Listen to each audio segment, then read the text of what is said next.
जय दशामा। सुनते हैं दशामा की व्रत कथा। एक साहूकार था। उसके परिवार में 5 पुत्र, उनकी बहुएं तथा एक पुत्री थी। पुत्री का विवाह हो चुका था, परंतु उसका गोना नहीं हुआ था। इस कारण वह भी अपने माता पिता के घर में रह रही थी। एक दिन साहूकार की पत्नी दशामाता का डोरा ले रही थी। उसकी बहुओं ने भी डोरे लिए। बहुओं ने अपने सास से पूछा कि क्या ननद के लिए डोरा नहीं लेना है। सास ने कहा हाँ। इस पर बहुओं ने कहा कि उनकी तो विदाई होने वाली है, यदि व्रत से पहले ही विदा हो गई तब क्या होगा। सास ने उत्तर दिया, मैं व्रत का सारा सामान साथ में रख दूंगी, वह अपने ससुराल में पूजा कर लेगी। ऐसा ही हुआ। उसके ससुराल से लेने उसका पति आ गया। माँ ने बेटी को विधि पूर्वक विदा किया और उसकी पालकी में पूजा का सब सामान रखवा दिया।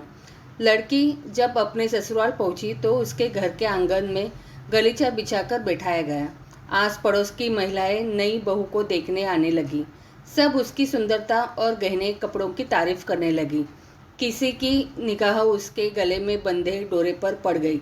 वह बोली, बहू की माँ बड़ी टोटके वाली है। सबकी निगाहें उसकी बात सुनकर उसके गले में पड़े डोरे पर पड़ी।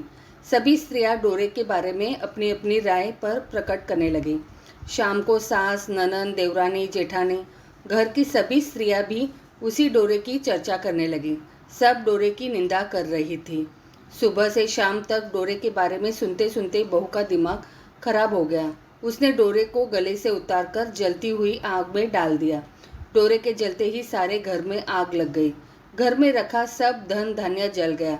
सब आदमी अपने प्राण बचाकर घर से बाहर भागे।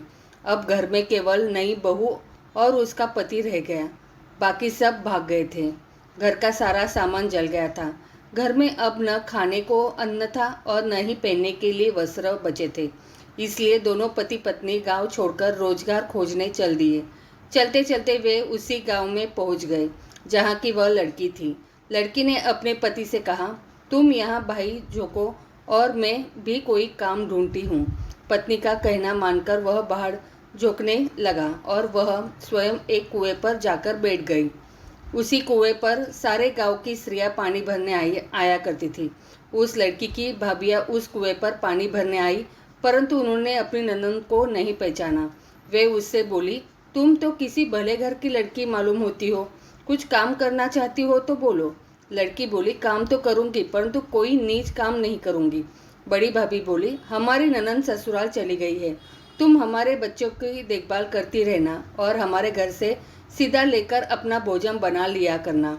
लड़की इस काम के लिए राजी हो गई।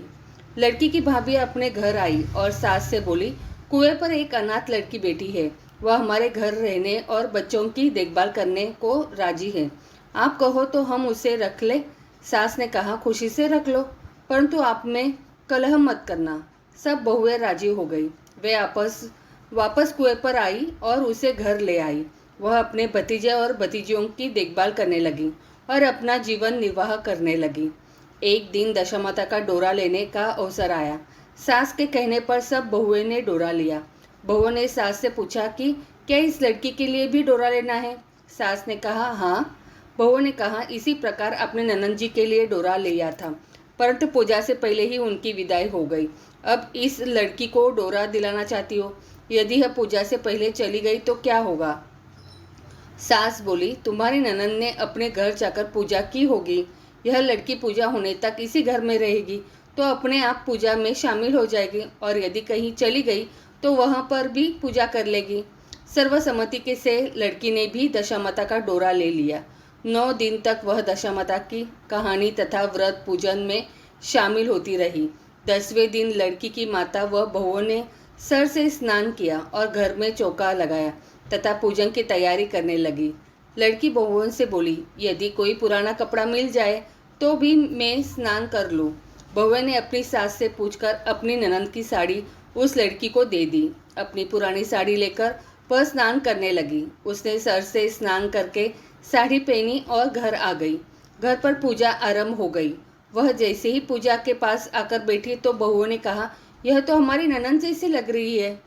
इस पर सास ने नाराज होकर कहा, तुम्हारे मन में जो आता है बोलती रहती हो, पूजा के समय भी चुपचाप नहीं बैठा जाता है, चुप रहो, मुझे कथा कह लेने दो, तुम्हारी बातों से कथा में विघ्न पड़ता है। बहुएं चुप हो गई। घर की सब स्त्रियों ने पारंग किया, लड़की ने भी पारंग किया। इसके बाद स्त्रियां एक दूसरे का सर गूंदने लगी। एक लड़की का सर गूंदना शुरू किया। वह बोली कि जैसी गूंद सिर में है वैसी गूंद हमारे ननंद के सिर में भी थी। सास नाराज होकर बोली, तुम मेरी बेटी की तुलना इससे क्यों कर रही हो? सास ने बहू को तो डांट दिया, परंतु उसकी बात मन में घर कर गई। उसने लड़की से कहा, आज रात मेरे पास सोना। रात तो जब बहुएं सो गई तो उसने लड़की से पूछा, तुम्हारे पीहर में कभी कोई था? उसने जवाब दिया, मेरे 5 भाई और 5 भाभियाँ थीं, तुम जैसे माता पिता थे। उसने फिर से पूछा, क्या हुआ? लड़की बोली, पीहर में मैंने दशामाता का डोरा लिया था। उसके पूजन से पहले ही ससुराल के लिए विदा हो गई। ससुराल में पहुंचकर मेरे गले में पड़े डोरे को देखकर वह की स्त्रियां हंसी उड़ाने लगी। तब मैंने उस डोरे को आग में डाल दिया। उस डोरे के साथ सारा घर जलकर भस्म हो गया। सब लोग भाग गए। हम दोनों भागकर इस गांव में आ गए। उसकी माँ ने पूछा कि तुम्हारा पति कहाँ है? लड़की ने कहा, वह भड़भुजे के यहाँ बाहर जोगता है। दशामाता के प्रकोप से हमारी यह हालत हो गई है। वह समझ गए कि यह लड़की कोई और नहीं उसकी बेटी ही है। तब उसने अपने 5 बेटों को बुलाकर कहा कि यह तुम्हारी छोटी बहन ही है। सवेरा होते ही माता के कहने पर 5 भाई भड़भुजे के यहाँ से अपने बहनों को लेकर आए। उन्होंने उसको स्नान कराया और उत्तम वस्त्र पहनने को दिए। कपड़े पहनकर वह सुंदर साहूकार दिखाई देने लगा। वह कुछ दिन ससुराल रहकर अपने घर चला गया। घर पहुंचकर उसने देखा कि सब लोग पहले की तरह सुखपूर्वक रह रहे हैं। इसके बाद वह अपने ससुराल आया और अपनी पत्नी को विदा कर घर ले गया। वह अपनी दशा पर विचार करती हुई जा रही थी। मार्ग में एक नदी पड़ी। उस नदी में स्नान करके अप्सराएं दशामाता का डोरा ले रही थी। उनके पास एक डोरा बच गया था। वह अप्सराएं बोली, यदि इस डोली में कोई उच्च वर्ग की स्त्री हो तो उसे ये डोरा दे दो। उन्होंने डोली के पास जाकर पता किया और वह डोरा उस लड़की को दे दिया। जब लड़की अपने ससुराल पहुंची तो सास थल सजाए ननंद कलश लिए और देवरानी जेठानी अन्य मांगलिक वस्तुएं लिए उसका स्वागत करने के लिए खड़ी थी। नेक दस्तूर हो जाने के बाद लड़की को आसन पर बैठाया गया। आसन पर बैठने के बाद लड़की ने कहा, आप लोगों ने पहली बार दशामाता के डोरे के लिए अपशब्द कहे थे, जिसका फल ये हुआ कि घर के सब लोग बिछड़ गए थे तथा घर का धन धान्य जलकर स्वाहा हो गया था। बड़ी मुसीबतों उठाने के बाद अब अच्छे दिन आए हैं। आप में से कोई भी अब मेरे दशामाता के डोरे की निंदा करने की भूल न करे। जब मेरा व्रत हो तब सब श्रद्धापूर्वक पूजा करे। सब ने खुशी खुशी उसकी बात मान ली। 9 दिनों तक व्रत चलता रहा। 10वें दिन विधि पूर्वक डोरे की पूजा की गई। 7 सुहागनियों को न्योता दिया गया।